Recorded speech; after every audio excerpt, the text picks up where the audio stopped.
Hey guys, welcome back to my YouTube channel. মই পাকঘৰলে পুনৰবাৰ আপোনালোকক স্বাগতম জনাইছো।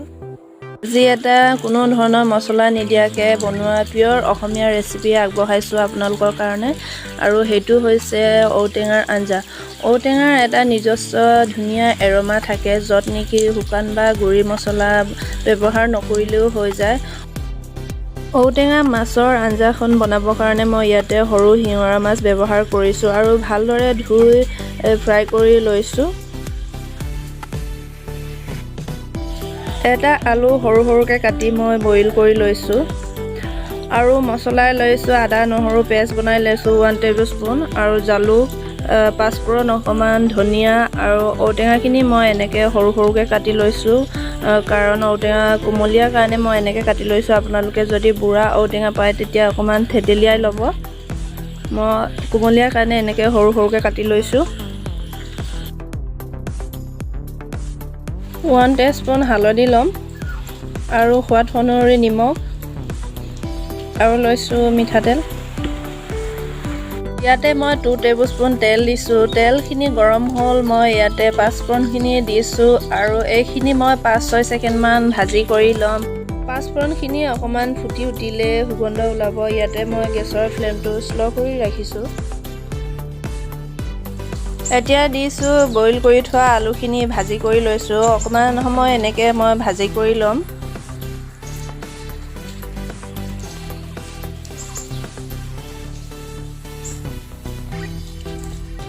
ইয়াৰ পাছতে মই সোৱাদ অনুসৰি নিমখ দিছো, হালধি। এইখিনি পুনৰবাৰ ভালদৰে ভাজি কৰি লম। আলুখিনি অকমান ভাজি হোৱা পাছত ইয়াতে মই outengar খিনিও দি দিছো।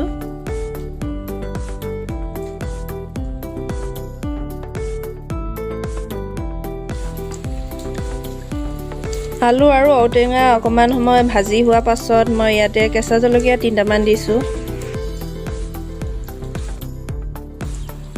2 মিনিট মান ভাজি হোৱা পাছত মই ইয়াতে পানী দিছো।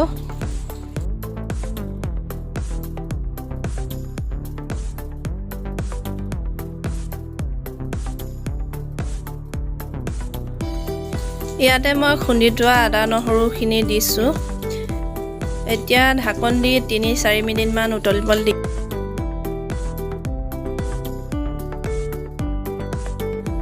3-4 মিনিট মান উতলিবলৈ দিয়াৰ পাছত এয়া চাওক।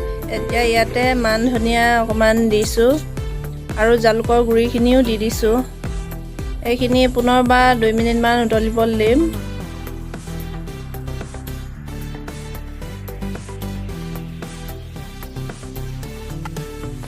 দুই মিনিট মান উতলাৰ পাছত মই মাছখিনি দিছো।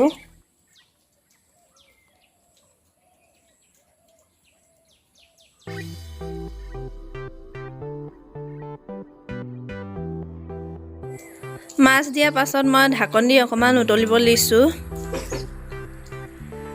এয়া চাওক আমাৰ outengar আঞ্জা হৈ গৈছে। এইখিনি চাওক।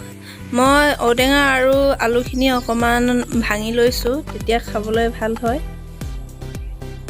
outengar আৰু সৰু মাছৰ আঞ্জা এনেকৈ বনাই খালে খাবলৈ খুবেই ভাল লাগে। আপোনালোকে বনাই খাই চাব আৰু আমাৰ ভিডিঅ'টো চাই কেনেকুৱা লাগিলে কমেন্ট কৰি জনাব।